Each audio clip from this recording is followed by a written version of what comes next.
গাজীপুরের সাংবাদিক আসাদুজ্জামান তুহিন হত্যায় জড়িত থাকার কথা স্বীকার করেছে গ্রেপ্তার অন্যতম আসামি স্বাধীন। সকালে সংবাদ সম্মেলনে এই তথ্য জানিয়েছে র্যাব।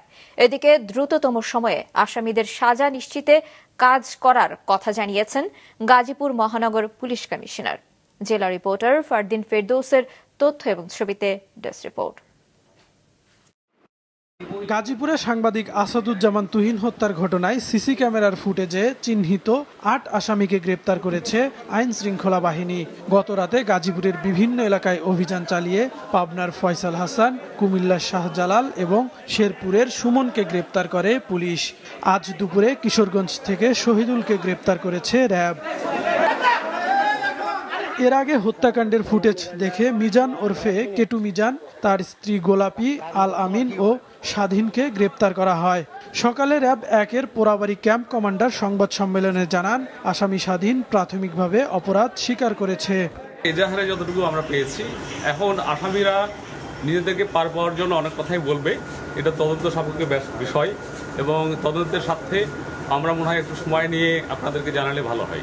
এবং কোনো ব্যক্তিগত কোনো আসামির সে নিজের কোনো মতবাদ এটার সাথে জড়িত থাকার কথা না। স্বাধীন যতটুকু তার কথাই বলেছে, সে হচ্ছে বাস ড্রাইভার। সে ৮-৯ বছর ধরে এখানে আছে এবং যেভাবে গ্রুপের সাথে আছে তা আমার তো মনে হচ্ছে যে সে একটা গ্রুপের সদস্য আর কি, তার কথা মতো।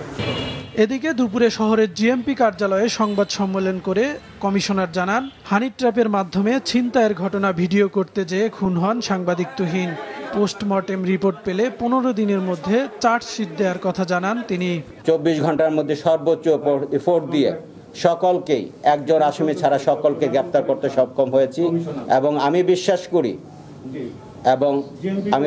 করি প্রত্যেকেই এই মামলায় প্রত্যেকেরই ক্যাপিটাল পানিশমেন্ট হওয়া উচিত। এ ঘটনায় জড়িতদের শাস্তি দাবি করেছেন স্থানীয়রা। যাতে একটা মারা দেখে সন্ত্রাসীরা দেশ ছেড়ে পলায়, এরকম বিচার হওয়া উচিত। তাহলে এইভাবে দেশ চলতে পারে না। এর বিরুদ্ধে কঠোরভাবে আইনের ব্যবস্থা নিতে হবে। আশেপাশে যারা ছিল তাদেরকে আগে বিচার করার দরকার, কেন তারা এর প্রতিবাদ করলো না। এদিকে তুহিন হত্যার প্রতিবাদ ও বিচার দাবিতে রংপুর, ব্রাহ্মণবাড়িয়া, চাঁদপুর ও ভোলা সহ দেশের বিভিন্ন জেলায় মানববন্ধন ও প্রতিবাদ সমাবেশ করেছেন সাংবাদিকরা। মাছরাঙা নিউজ ডেস্ক।